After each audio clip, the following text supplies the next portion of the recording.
Bonjour à toutes et à tous et bienvenue pour cette nouvelle vidéo de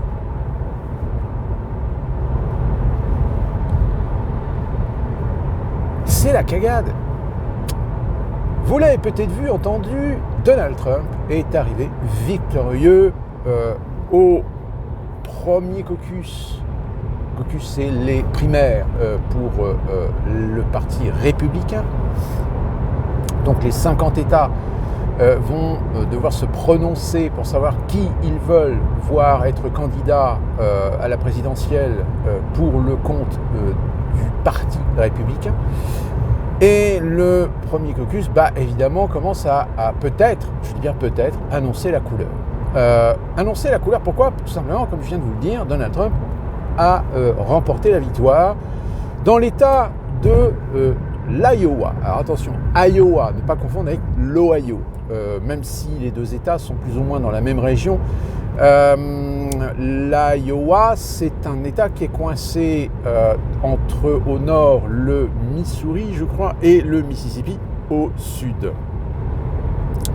L'Iowa, c'est un État qui est un des États les plus à l'est de ce qu'on appelle le Middle West, c'est-à-dire finalement l'Amérique profonde.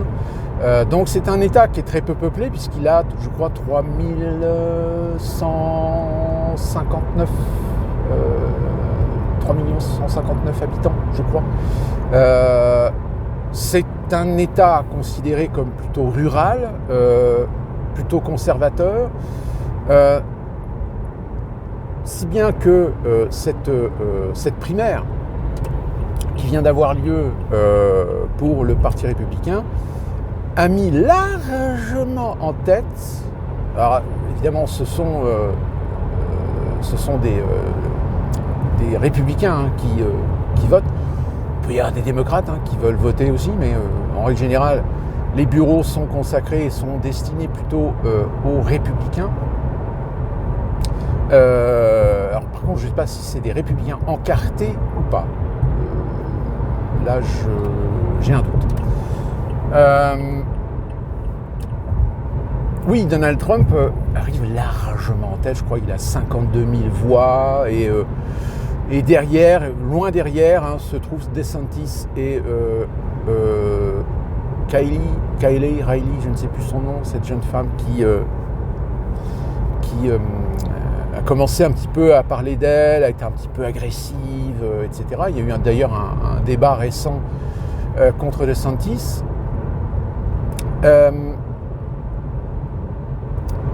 Alors évidemment, du côté des démocrates et plus particulièrement des progressistes, ça commence un petit peu à pleurer. Mais j'ai envie de dire, là encore, c'est vraiment une spécificité de la culture américaine.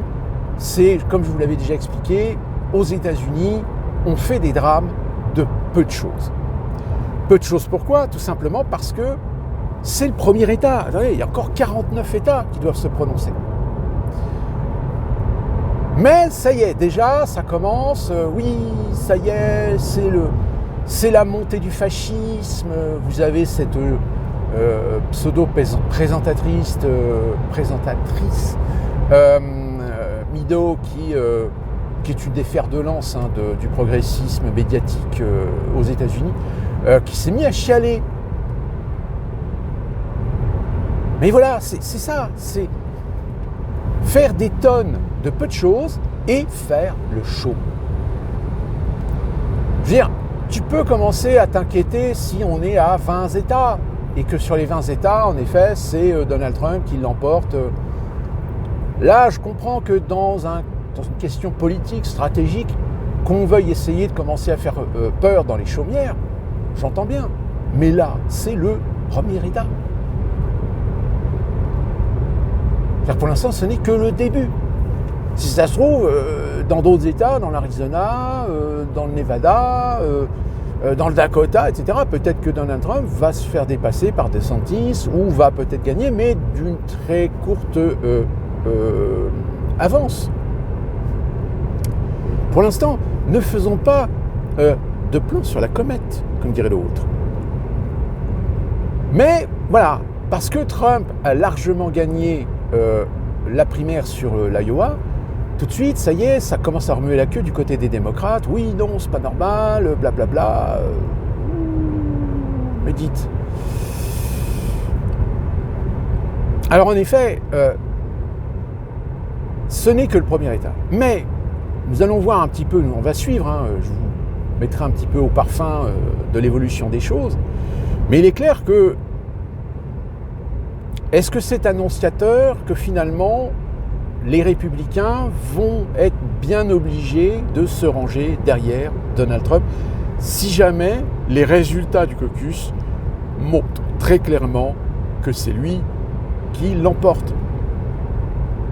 Alors, évidemment, vous allez me dire, oui, mais attendez, je ne comprends pas, le Colorado l'a déclaré non éligible, le Maine l'a déclaré non éligible, etc. Oui, non éligible,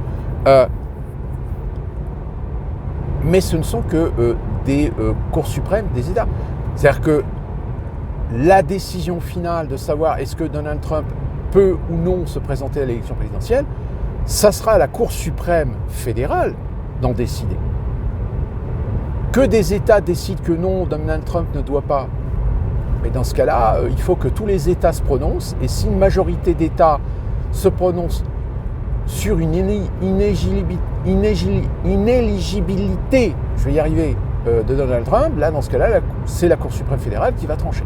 Mais pour l'instant, si vous voulez, ces États qui ont décidé que Donald Trump était inéligible, pour l'instant, ça n'a pas d'incidence. Tant que plus de 25 États ne se prononcent pas contre Donald Trump. Pour l'instant, il n'y en a que 2. 3, je ne sais plus.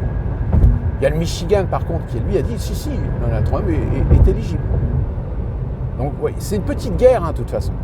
C'est une petite guerre, comme je vous l'avais annoncé depuis un an, c'est de toute façon, les démocrates vont tout faire pour empêcher Donald Trump d'aller à l'élection présidentielle. Vous remarquerez que tous les procès qu'il a au cul, etc., là, pour l'instant, on n'en entend plus trop parler parce que, comme je vous l'avais dit, le problème, c'est que porter plainte contre Donald Trump pour X raisons, le problème, c'est qu'il faut que les dossiers soient solides. Il faut qu'il y ait de la consistance. Alors, si vous avez de la chance de tomber sur une jurisprudence ou sur un juge ou une magistrature qui est plutôt tendance progressiste et qui va très aisément et très complaisamment coller à la volonté des démocrates d'essayer d'en foutre plein la gueule à Donald Trump, le problème, c'est qu'ils ne peuvent pas le faire si les dossiers sont vides. C'est-à-dire que là, même les juges les plus en plus grande détestation de Trump, ils ne peuvent pas non plus se mouiller sous un prétexte idéologique si après derrière ils prennent le risque que des gens font une procédure de destitution parce qu'ils ont pris une décision sur rien, sur des dossiers vides, sur des arguments pétés, sur des convictions et non pas sur des preuves. Oui, alors, encore une fois, oui, les preuves, il y en a, puisque, regardez, les condamnations qui sont tombées contre ceux qui ont fait le coup d'État du 20 janvier. Oui. Alors, il y en a un sacré paquet. Je crois qu'il y a 1500 personnes interpellées et 670, je crois, condamnations qui ont été prononcées contre des gens qui ont participé aux événements du 20 janvier 2020 au Capitole. Mais encore, ce sont des condamnations qui sont non pas sous l'argument du coup d'État. Je crois que sur l'argument du coup d'État, il n'y en a que 3 ou 4 qui ont été condamnés, dont le fameux, vous savez, tête de bisonman, là, avec son visage perturluré, etc. Mais tous les autres, c'est pour avoir attaqué, pour avoir pénétré une zone sécurisée, pour avoir fait de la détérioration, etc., etc. C'est vraiment sur des détails matériels, sous l'argument, évidemment, d'avoir participé à une insurrection, finalement, contre l'establishment, contre le système fédéral américain. Mais à l'heure actuelle, moi pour l'instant, je n'ai pas lu une once d'une preuve comme quoi c'est Donald Trump qui a poussé ces gens à aller au Capitole. Ah oui, il y en a certains qui vont me sortir des vidéos avec un propos, etc. Mais quand vous regardez le propos, le problème c'est que, encore une fois, le propos que tient Donald Trump, c'est un propos que certains ont traduit comme étant la preuve que, vous savez, c'est comme des fois, ces gens qui, pour vous démontrer que telle personne pense ceci, donc ça veut dire qu'il est d'extrême droite, mais en réalité, le propos est complètement décontextualisé, on a fait une coupe, on a choisi le propos sans montrer ce qu'il disait avant ou après, etc. C'est-à-dire qu'on décontextualise en fait le propos pour servir la soupe idéologique. Alors que dans l'entièreté du propos, on se rend compte que c'est une idée comme une autre qui se défend par rapport au positionnement idéologique et politique de la personne, etc. Bon, Trump, c'est pareil. Trump, il a toujours défendu l'idée de combattre l'État profond, de reprendre le pouvoir au nom du peuple, etc. Mais, je veux dire, c'est des propos qui sont tenus au même titre que d'autres tiennent des propos aussi bien chez les démocrates que les républicains, que si on s'amuse à les traduire en disant « oui, regardez, il dit ça, c'est la preuve qu'il veut faire ça, qui est illégal ». Je veux dire, vous reprenez des propos d'Hillary Clinton, de Bill Clinton ou d'Obama, si vous coupez juste ce qui vous intéresse, vous pouvez lui faire dire et lui faire penser ce que vous voulez.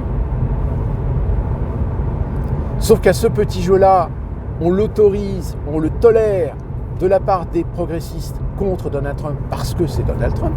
En revanche, quand c'est contre Obama, par exemple, ou contre Biden, là, on essaie de relativiser, dit oui, enfin, c'est méchant. C'est méchant ce que vous faites. C'est déloyal. C'est pas très honnête. C'est pas très responsable. Ça dénote une immaturité politique. C'est toujours le... J'ai envie de dire, en France, c'est la même chose. Hein. En France, c'est des chiffonniers. C'est des batailles de chiffonniers. C'est celui qui va sortir la plus grosse énormité et qui va s'en servir, ou que les autres vont s'en servir contre soi, contre lui, contre elle. Il y a même des fois, tu n'as même pas besoin d'aller chercher loin, tu as juste besoin de te baisser. Comme là, la fameuse ministre, la nouvelle ministre de l'Éducation nationale, avec son coup d'avoir foutu ses gamins dans une école privée, etc. Et que son argument, et qui finalement est un argument qui est très révélateur, c'est que elle et son mari en avaient marre qu'il y ait autant d'absence de professeurs dans l'éducation nationale, c'est-à-dire dans l'école publique. Donc c'est-à-dire que si tu as mis tes gamins dans le privé, c'est parce que tu estimes que le public n'est plus au niveau qualitatif pour pouvoir les laisser dans le public. Écoute, cocotte, maintenant tu es ministre, donc à toi de faire le taf. Non ? Donc, évidemment, le problème, c'est désavouer celui qui était déjà son prédécesseur. C'est désavouer Attal, mais bon, Attal, le temps qu'il est resté, il ne peut pas faire grand-chose, mais ceux qui étaient avant lui. Donc,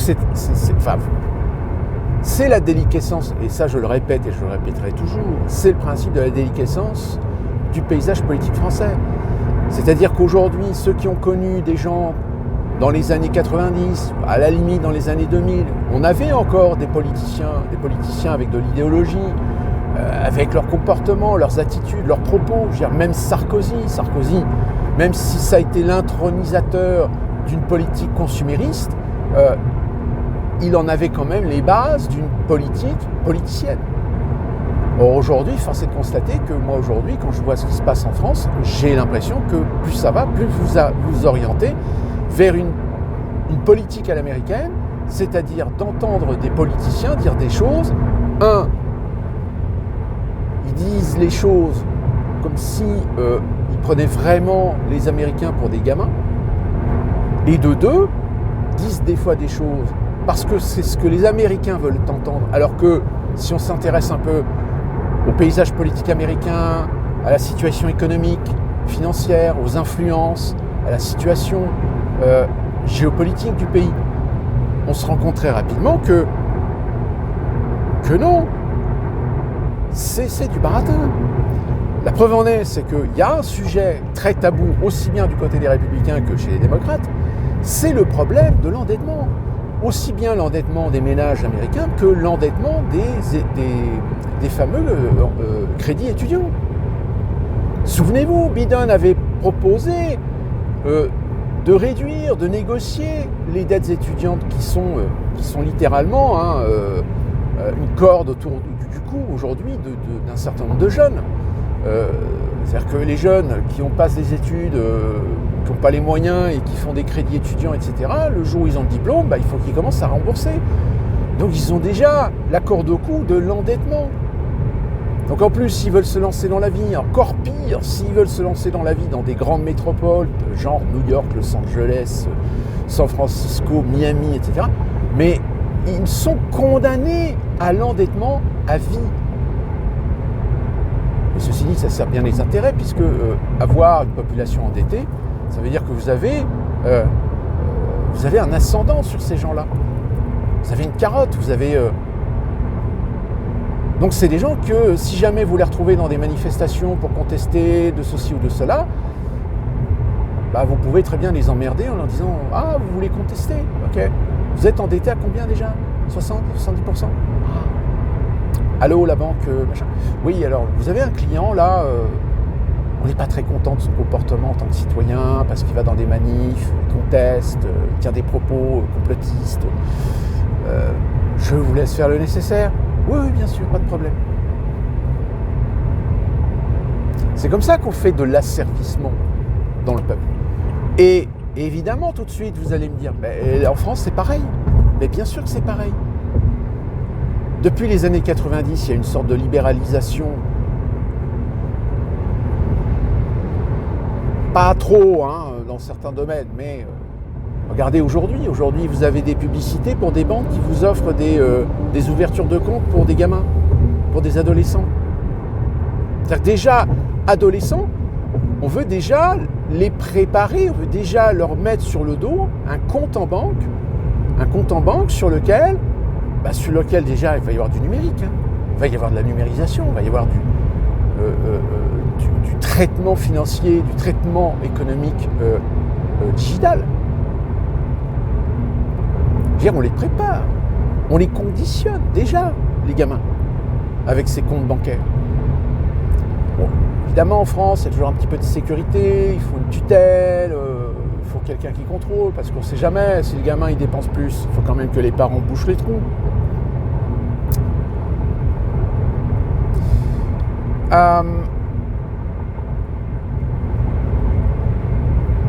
Donc, c'est toujours compliqué, évidemment, de voir ou d'observer le paysage politique américain. Et même encore aujourd'hui, j'ai envie de dire, il y a peut-être beaucoup de Français qui ne comprennent pas comment Donald Trump a pu arriver au pouvoir. Comme je vous l'ai dit, je vous l'ai déjà expliqué, le problème, c'est que vous avez au moins les 2/3 d'Américains aujourd'hui, qu'ils soient républicains ou démocrates, qui n'ont plus confiance envers les têtes d'affiche des partis politiques en question. D'où la raison pour laquelle, chez les conservateurs, lorsque Donald Trump s'est décidé de se lancer dans la campagne présidentielle en 2016, il l'a fait parce qu'il savait que dans le camp conservateur, beaucoup d'Américains n'avaient plus du tout confiance envers les têtes d'affiche, que ce soit ceux qui ont été mis en ligne pour les présidentielles en 2016. Très clairement, Trump, ça a été le pavé dans la mare.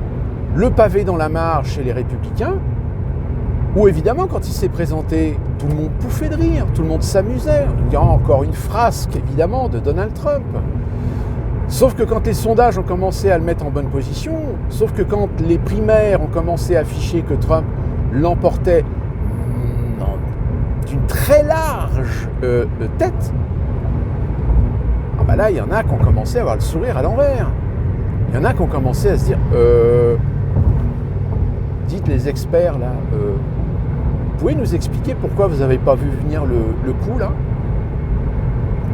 Oui, mais vous comprenez, peut-être que c'est parce qu'on a sous-estimé la perte de confiance, la désaffection des Américains conservateurs envers le parti républicain, blablabla, etc.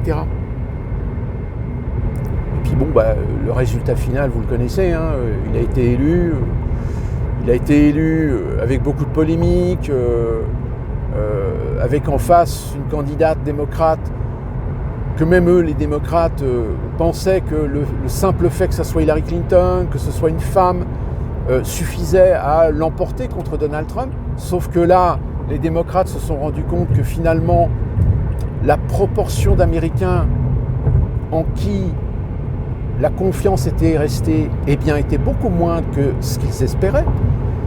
Preuve en est, souvenez-vous, en 2016, un des coups de pute qui a fait retourner sa veste à beaucoup d'Américains qui étaient disposés à voter Hillary Clinton et qui finalement, eh bien, se sont abstenus.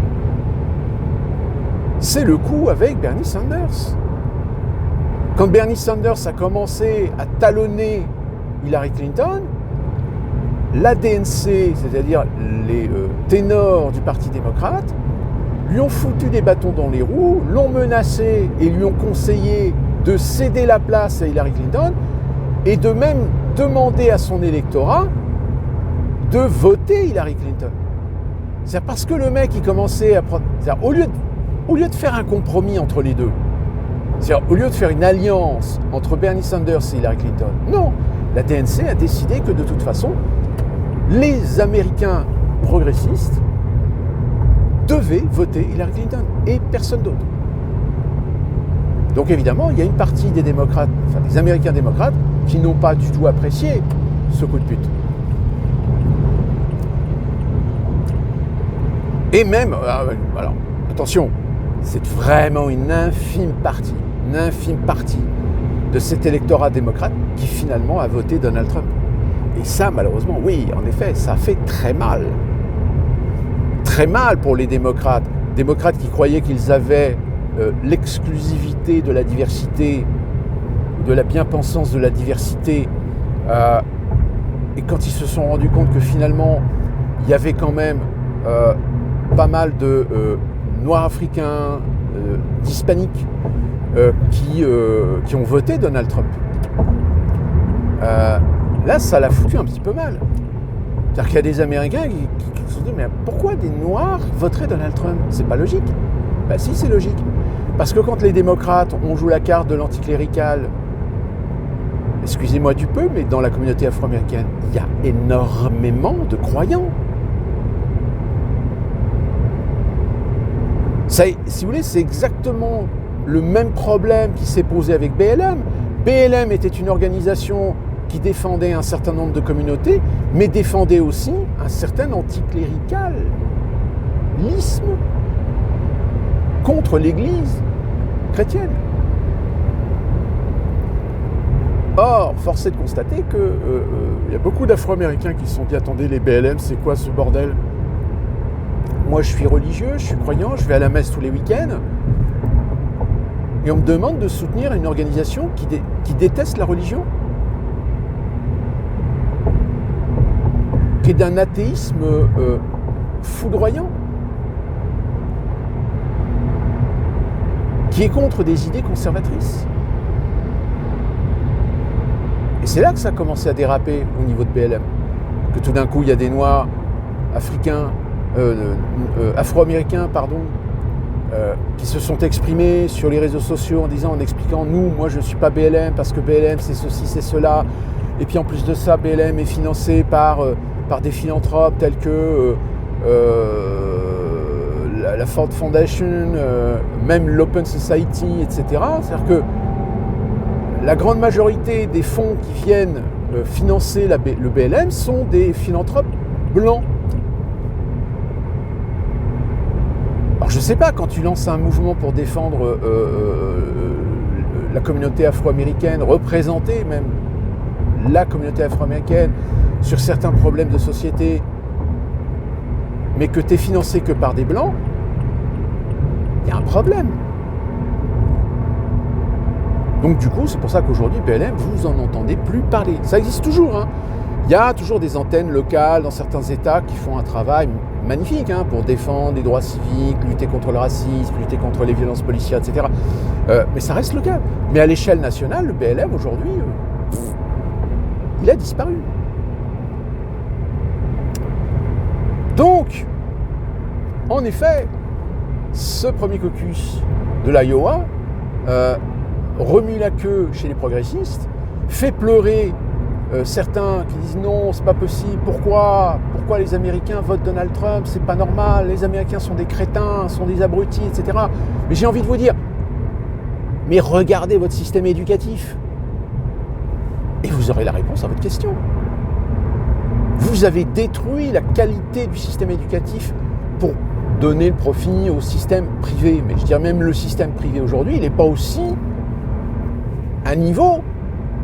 Je dirais même des fois, dans certains réseaux scolaires privés, c'est pire. Parce que comme les parents payent, donc si les parents ne comprennent pas pourquoi le professeur a mis un F sur l'examen de mathématiques de son gamin et qui viennent se plaindre, les parents sont des clients et les clients sont rois. Et tout d'un coup, le gamin, le prof, on va l'inciter, on va l'inviter à être plus indulgent sur les futurs résultats de mathématiques. Et ce qui fait que ce qui sort souvent, parfois des universités américaines ou même des high schools, sont des crétins. Et des crétins avec des parents qui ont de l'argent et qui sont capables de payer, etc. Alors, après, l'école publique, c'est pareil. L'école publique, suivant les États, suivant les comtés, on finance très peu, on réduit les budgets, on met des profs débiles, on fait chier avec des idéologies progressistes, vous n'avez pas le droit de gueuler sur les gamins, laissez faire les gamins, le gamin est roi, etc. Moi j'ai connu des amis qui sont professeurs et ils ont pété les plombs, ils ont changé de métier parce qu'ils disent c'est pas possible. On ne peut pas faire de l'éducation, on ne peut pas enseigner correctement à ces gamins. Parce que dans les classes, il y a toujours des gamins qui font les cons, qui n'écoutent pas, qui foutent le bordel, Et après, on s'étonne du niveau culturel des Américains. Ouais. Ça rejoint ce que je vous disais sur l'isolationnisme. N'intéressez pas trop les Américains sur ce qui se passe ailleurs dans le monde. Et inversement, quand vous avez des Américains qui ont les moyens de pouvoir passer des vacances dans certains pays, mais pas comme des touristes, mais plutôt passer du temps, passer plusieurs mois dans des pays européens, etc. Quand ils reviennent aux États-Unis, c'est là qu'ils se rendent compte que finalement, ils vivent dans un pays où le niveau culturel, le niveau d'éducation est pauvre. Alors, très technique. Ah ça là-dessus, ils sont hyper pointus, hyper techniques. Mais dès que vous les faites sortir de leur champ d'action, il n'y a plus personne.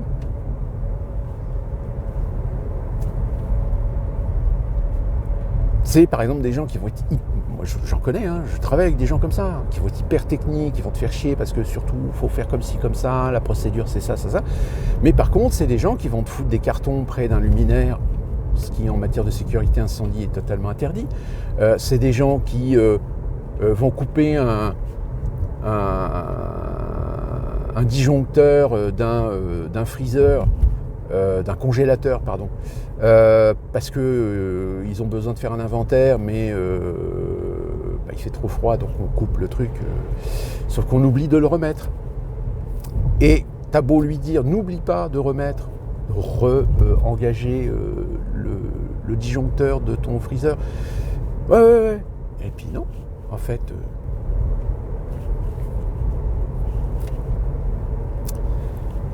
Donc voilà, ça c'est une première vidéo, je pense, sur l'évolution de cette campagne de cette année 2024, année présidentielle aux États-Unis. Donc vous voyez déjà, rien que pour un État où Donald Trump l'emporte très majoritairement, ça commence déjà à pleurer dans les chaumières, ou à faire pleurer dans les chaumières. Alors qu'est-ce que ça va être si jamais Donald Trump remporte 20, 22, 23, 25, 30 États ? Déjà 25 États, c'est quasi sûr qu'il sera déjà nommé pour être le candidat républicain au mois de novembre. Sur ce, qu'on se retrouve pour une prochaine vidéo. Laissez vos commentaires, petit pouce vers le haut, ça fait toujours plaisir. Moi je m'en fous personnellement, je ne suis pas monétisé. Et nous on se retrouve très prochainement pour une nouvelle vidéo.